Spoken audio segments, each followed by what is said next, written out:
Welcome to The Explainer. Today, we're digging into a really challenging idea from the scholar Jose Faur, the Horizontal Society. It's an ancient concept that might just flip everything you think you know about power, freedom, and how we live together. Let's jump in. All right, to kick things off, I want you to do something for me. Just picture a typical power structure. Think about governments, big corporations, even ancient empires. What's the shape that immediately pops into your head? For most of us, it's a very specific one.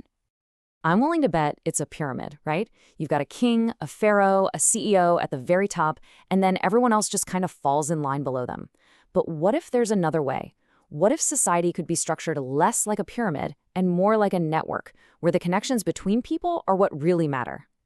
Well, that's exactly where Jose Faur comes in. He puts forth this powerful alternative, the Horizontal Society. This isn't a social order built on top-down commands from a ruler. Nope, it's built on consensus, on a shared understanding between equals. Okay, so vertical versus horizontal. What does that actually mean? What's the fundamental difference between these two models? Let's break it down. This chart lays out the contrast perfectly.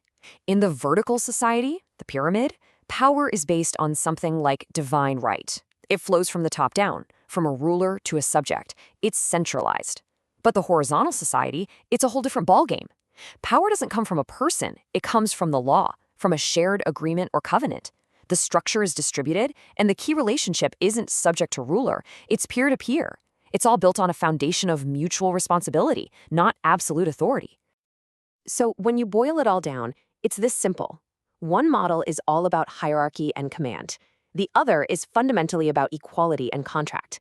And that is a radical, game-changing shift in perspective. So how do you actually build this kind of horizontal society? I mean, it sounds great in theory, but how does it work? Faur argues it rests on two massive pillars. Let's start with the first one, the covenant, which he sees as a powerful legal bond, not just a religious one. The key concept here is the Hebrew word brit. Now, you might hear that and think of a spiritual promise, but Faur says it's so much more. It's a legally binding contract. Think of it like a social constitution, where every single person agrees to be mutually responsible for one another under a shared system of law. And this quote just nails it. Freedom in this model isn't about anarchy or just doing whatever you want. It's a protected freedom that exists because of the law. The law is what guarantees everyone is treated as an equal, not as a subject. It becomes the guarantor of liberty for all. Okay, let's move to the second pillar. And this is where Faur's argument gets truly mind-bending and completely original. He connects this entire political structure to a piece of technology you use every single day, probably without even thinking about it, the alphabet. I know what you're thinking. A writing system? What on earth does that have to do with how a society organizes itself politically? It seems like a crazy leap, right? Well, for Faur, the link is not only there, it's direct and profound. So Faur makes this fascinating distinction. He talks about the analphabetic mind, cultures that use writing systems based on images, like hieroglyphs. They think in myth and metaphor. He argues this way of thinking lends itself to passively accepting authority. It's a perfect fit for a vertical, top-down society. But alphabetic literacy? That requires you to break down sounds, analyze them, and reassemble them. It literally trains the brain to think differently, with analysis, with distinction, with logic. And that, he says, is the cognitive foundation you need for legal reasoning and for a real dialogue among equals. Let's just trace his logic here, because it's an incredible chain of ideas. 1. Reading an alphabet forces you to analyze. 2. That analytical skill is the bedrock of legal reasoning. 3.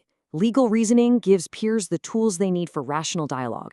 And 4. That dialogue and the consensus it builds is what creates a horizontal society. Wow. Okay, so this is a fascinating historical and philosophical theory. But why does an ancient idea about covenants and alphabets matter to us right here, right now? What's the takeaway? This is where Faur applies his theory to offer a really challenging interpretation of history.